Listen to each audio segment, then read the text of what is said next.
తిరిగి BCN news కి స్వాగతం. నిరుద్యోగులకు ఉపాధి అవకాశాలు కల్పిస్తామని ఎన్నికల్లో ఇచ్చిన హామీని నెరవేరుస్తూ చింతలపూడి ఎమ్మెల్యే సొంగ రోషన్ కుమార్ ముందుకు సాగుతున్నారు. తన సన్నిహితులు, స్నేహితుల కంపెనీల్లో చింతలపూడి నియోజకవర్గానికి చెందిన నిరుద్యోగులకు ఉద్యోగ అవకాశాలు కల్పించేందుకు చర్యలు తీసుకున్నారు. దీనిలో భాగంగానే నియోజకవర్గ వ్యాప్తంగా జాబ్ డ్రైవ్లు నిర్వహిస్తున్నారు. జంగారెడ్డిగూడెంలో టౌన్ హాల్లో ఎమ్మెల్యే ఆధ్వర్యంలో జాబ్ డ్రైవ్ నిర్వహించారు. ఈ సందర్భంగా ఎమ్మెల్యే మాట్లాడుతూ అర్హతే ప్రామాణికంగా చేసుకుని నైపుణ్యత కలిగిన వారిని ఎంపిక చేస్తామని, నిరుద్యోగులు ఈ అవకాశాన్ని సద్వినియోగం చేసుకోవాలని సూచించారు. జంగారెడ్డిగూడెం టౌన్లో జాబ్ డ్రైవ్ ఇక్కడ కండక్ట్ చేస్తున్నాము. ఈ యొక్క జాబ్ డ్రైవ్ ఒక ముఖ్య ఉద్దేశం ఏంటంటే మన కాన్స్టిట్యుయెన్సీలో ఉన్న చదువుకున్న వాళ్ళు ఎవరైతే ఇంటర్మీడియట్ డిగ్రీ లేకపోతే డిప్లొమా ఐటీఐ చేసిన వాళ్ళకి జాబ్ ఆపర్చునిటీస్ని ఎట్లా కల్పించేదనే విషయంపై మరి నేనే ఫస్ట్ లెవెల్ స్క్రీనింగ్ చేసి మరి ఫిల్టర్ అయిన వాళ్ళని మా డైరెక్ట్ కంపెనీ వాళ్ళు వచ్చి డిసెంబర్ 7th కానీ 8th కానీ వాళ్ళ ఫైనల్ ఇంటర్వ్యూ తీసుకొని సెలెక్ట్ అయిన వాళ్ళకి ఆఫర్ లెటర్స్ ఇవ్వడం జరుగుతుంది. సో నిన్న చింతలపూడిలో కండక్ట్ చేసాము. 139 అప్లికెంట్స్ వచ్చారు. సో దాంట్లో మేము ఫిల్టరింగ్ ప్రాసెస్ ఉంది చేయాల్సింది. అలాగే ఈరోజు జంగారెడ్డిగూడెం, రేపు కామరకోట, సండే వచ్చేసి లింగపాలెం మండలంలో ఈ జాబ్ డ్రైవ్ కండక్ట్ చేస్తాము. సో ఈరోజు మరి ఈ ఓరల్ ఇంటర్వ్యూ తర్వాత రిటర్న్ టెస్ట్లో సెలెక్ట్ అయిన వాళ్ళందరూ కూడా 4 మండలాలు కలిపి డిసెంబర్ 2nd మేము రిజల్ట్స్ అనౌన్స్ చేస్తాము. అనౌన్స్ చేసిన తర్వాత మరి ఫైనల్ ఇంటర్వ్యూ కూడా ప్రిపరేషన్కి మేము వాళ్ళకి సపోర్టివ్గా ఉండి మరి కంపెనీ డైరెక్ట్గా వచ్చినప్పుడు వాళ్ళు ఇంటర్వ్యూ తీసుకున్న టైంకి వాళ్ళకి ఈజీగా ఉండేలాగా మరి ప్రాసెస్ని డిజైన్ చేయడం జరిగింది. సో మరి చెప్పే నేను అప్లికెంట్స్ కూడా అందరూ కూడా ఓపెన్ మైండ్తో ఉండాలి, ఫ్లెక్సిబుల్గా ఉండాలి, యాక్ట్ గ్లోబల్లీ, థింక్ గ్లోబల్లీ ఇలా ఉండాలి. మన ఇంటి పక్కనే మన ఊర్లో అంటే జాబ్స్ ఈరోజు అలా లేదు. ప్రపంచం చాలా ముందుకెళ్తూ ఉంది. సో అందరూ కూడా ఓపెన్ మైండ్ తోటి వచ్చి కాన్ఫిడెన్స్ తోటి ఇంటర్వ్యూ ఇవ్వండి. మీ దగ్గర మంచి కమ్యూనికేషన్ స్కిల్స్, టాలెంట్ ఉంటే మిమ్మల్ని మరి ప్లేస్ చేయడానికి నేను సిద్ధంగా ఉన్నాను, మా టీం సిద్ధంగా ఉంది, అలాగే కంపెనీస్ కూడా ఇక్కడ ఉన్నాయి. So I wish all the applicants all the best and good luck. ఏమీ ఫీజు తీసుకోకుండా వాళ్ళకి ఆన్లైన్ టెస్ట్ కూడా ఖర్చు నేనే చేస్తున్నాను.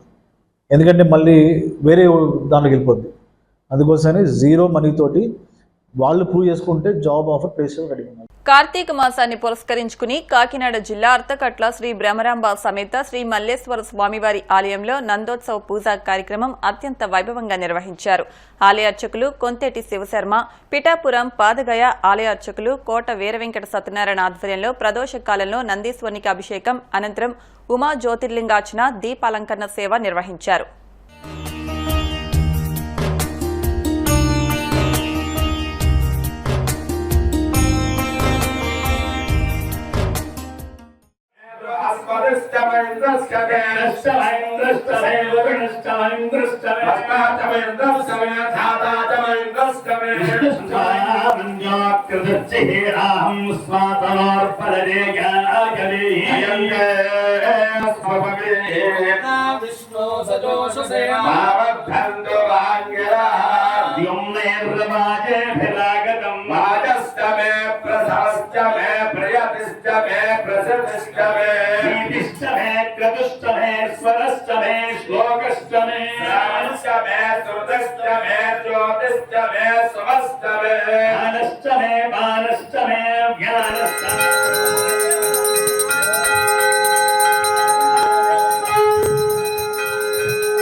అనంతపురం జిల్లా మడకశిర మండల సరిహద్దులోని పావగడ కొండల్లో చిరుతపులి సంచారం హడలెత్తిస్తోంది.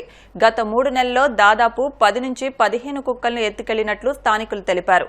అటవీశాఖ అధికారులు ఏర్పాటు చేసిన బోన్లో ఎట్టకేలకు చిరుత చిక్కింది.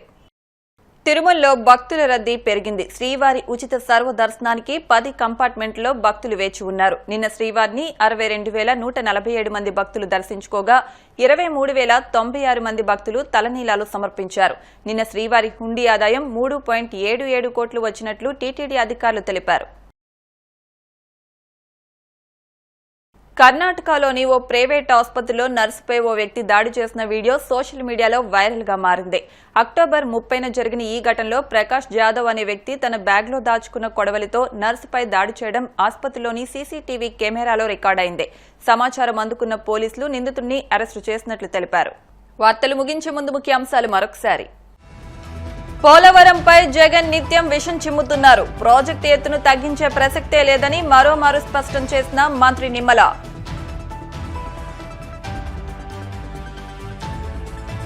భీమవరంలో రెవెన్యూ శాఖ ఆధ్వర్యంలో ఉత్సాహంగా కార్తీక వన సమారాధన కార్యక్రమం. ముఖ్య అతిథిగా పాల్గొన్న జిల్లా కలెక్టర్ నాగరాణి.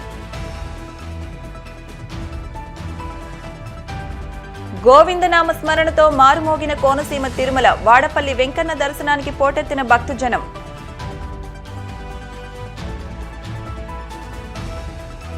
తిరుమలలో సాధారణంగా భక్తుల రద్దీ. నిన్న శ్రీవారి హుండీ ఆదాయం 3.77 కోట్లు వచ్చినట్టు వెల్లడించిన టీటీడీ. ఈ వార్తలు ఇంతటితో సమాప్తం. మరిన్ని వార్తల కోసం BCN digital YouTube channel, Facebook page ను ఫాలో అవ్వండి. అప్డేట్ వార్తల కోసం ప్లీజ్ సబ్స్క్రైబ్.